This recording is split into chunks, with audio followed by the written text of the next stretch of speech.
This girl right here is about as annoying as Brie Larson. It's really not about the love story at all, which is really, really wonderful. And whether or not she finds love along the way is anybody's guess until 2024. All of Andrew's scenes could get cut. Who knows? It's Hollywood, baby.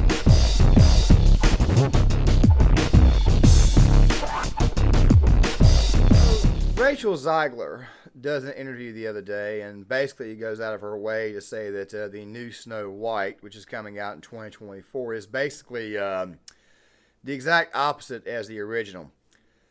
I don't know if you guys know this, but the film Snow White, which by the way was based on a girl who was supposed to be as white as snow, that particular film is actually the film that set Disney up for what it is today. Of course, this was before Disney decided to go completely woke. By the way, my Death of Disney project will probably come out on Saturday, where I want to discuss exactly all the very, very bad deals that they made and eventually the lean into wokeness. But we'll save that stuff for another day. This is poetic that the film that just may have started Disney's success, may end up being the film that serves as the final nail in its coffin. Now, as I have said before, Disney has been dead for a long time, and everything that we have been dealing with is the fumes, off the rotting body, which is known as Disney. Which, of course, as you guys know, this writing strike that's going on, of course, is in response to all the spending cuts that studios are making. Which, by the way, as I've said before, I do not feel sorry for these actors and these writers at all, because they're actually some of the writers that gave us such woke classics as the remade Little Mermaid and all the other woke nonsense, woke crap that we've been having to deal with in Hollywood for years. So it seems to me almost fitting that this person, of which, by the way, I'm about to show you the full minute-long conversation, would have this type of attitude about the situation. I mean, the original cartoon came out in 1937, and very evidently so. There's a big focus on her love story. With a guy who literally stalks her. Yeah. Weird. Super weird. So we didn't do that this time.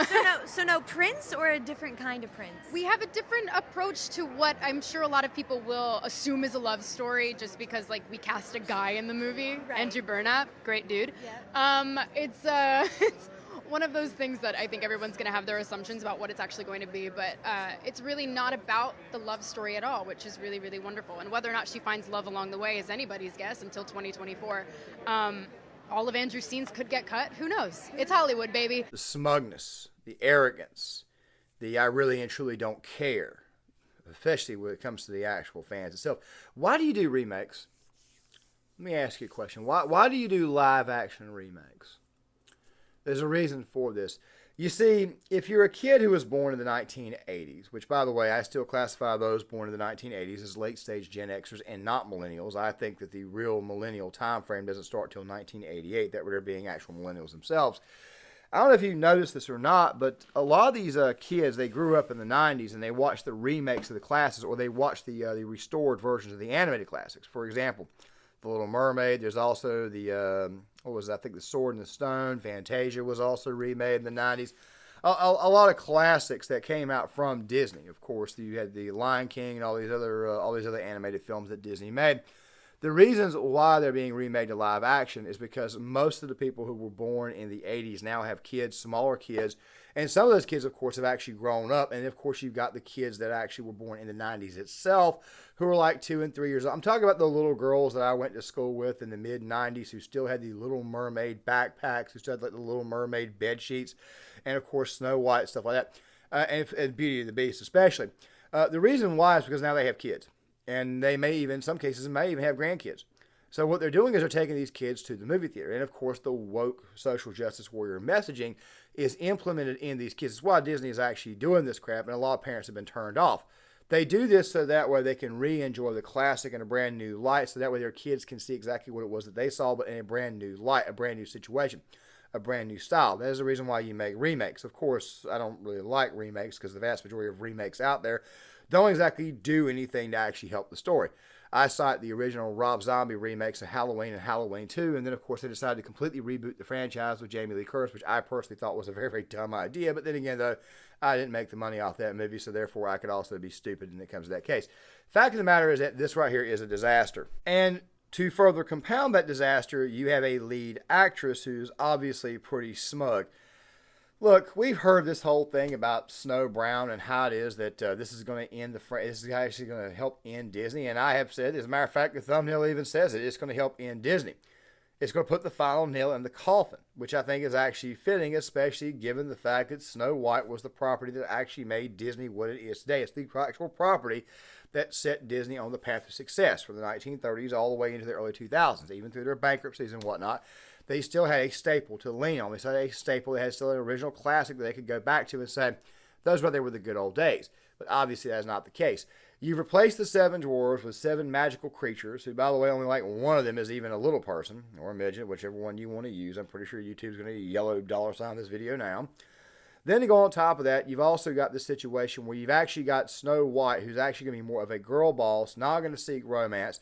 The guy, the prince, is actually a stalker in this case, or according to her, is a stalker.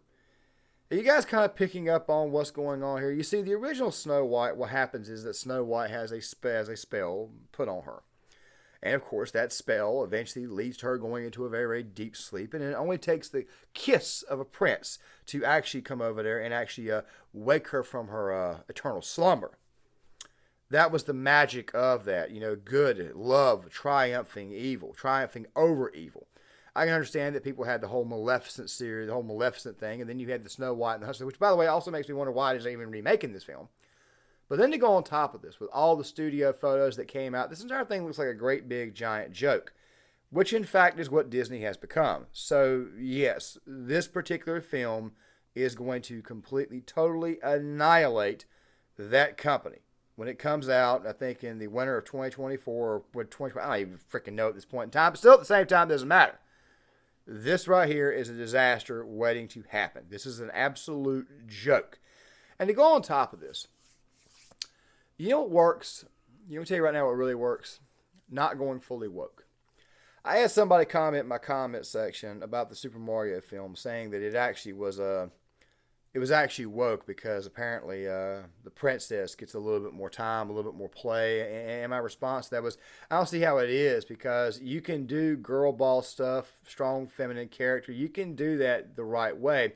And Mario Brothers White may have pushed the line on that right there. I don't think people seem to understand that in the actual video games themselves, they were giving Princess Peach a little bit more responsibility, a little bit more playing time, a little bit more time in the story, a little bit more front and center action where she's actually a little bit more the main character. Nothing wrong with that if you actually do it correctly. But this crap right here is just a complete mockery of the original product that they had created in the 1930s. The product that actually made Disney what it is today. Made it an actual honest-to-God player, and now it's just a great big giant smugness and elitism that did this. Now, there's one more thing that I want to say. All right. And I understand that it sounds like I'm beating a dead horse with this, but being overtly woke doesn't do anything. DEI doesn't do anything. The only thing it actually does is it makes the person that's being brought in strictly for diversity purposes. The only thing it does is that it makes them fail. They catch a lot of flack going in, a lot of unnecessary flack. I'm pretty sure that Rachel Ziegler got a hold of the contract, jumped on it right away, and said, yes, I'll be Snow White. Kind of weird they would choose me because I'm not actually white. But talking about her, not me. I'm obviously white as a ghost. But then again, at the same time, though, I could also identify as a 38-year-old black man, and therefore nobody will say anything. You guys see the point of the whole I identify as this, I identify as that. After some point in time, conservatives will start doing it too, just to piss off the libs. I just figured I'd go ahead and throw that out there. The only thing you're doing is setting up these actors and actresses. The only thing you're doing is setting them up for failure. You're setting them up for extreme failure. They get made fun of. They get roasted online. After a while, nobody wants to have anything to do with these characters. And then, of course, eventually you get to the situation that the writers in Hollywood are striking over. The fact that they plan on using AI for movies from now on and leaving all these actors out, which, by the way, the vast majority of these actors I quite frankly don't feel bad for, because just standing inside of a film studio and being an extra nets you 5 digits. So I really and truly don't feel bad for you. I really don't. Of course, 5 digits of cash is not going to amount to anything in this current economy, so yeah, there is also that too. You did it to yourself. That's all I've got to say about this, and obviously Disney did it to itself. Now, guys, I'm going to go ahead and end this video on a bit of a, I wouldn't call it a somber note, but a couple of updates. Right now, I'm currently working on a project. It was supposed to come out on Saturday on Gear Issue 33. It was a project about First Blood, the film versus the book. That will actually be out on Saturday. I'm going to go ahead and post it up tomorrow, but it's going to be up. It won't be available till Saturday. The reason why, so that way I can go ahead and kind of make some additional checks and trim off anything that copyright might get me on. Then again, I think I've actually figured it all out according to actually go to the thing about fair use. But still, at the same time, though, that video will be up on Saturday. Also, something else too. I'm gonna try to leave a link to my Rumble account. I'm not going to be posting to Rumble again until 2024, but I want to go ahead and kind of build that up because eventually, this type of content right here, where I'm actually in front of the actual phone itself and the microphone, that's going to start going on over there because YouTube has this thing about giving you likes and then turn right back around and take away the likes that you, quite frankly, got from your subscribers. They had this thing about taking that away, and obviously some changes have got to be made, including the fact that we're going to be going back to 2 videos a day this week. So I just want to go ahead and throw that out there, and of course, I just wanted to go ahead and let you guys know that before I decide to end this video.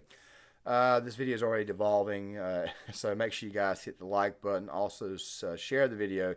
Sign off in the comment section. I would love to get you guys' thoughts, and I'll see you guys later.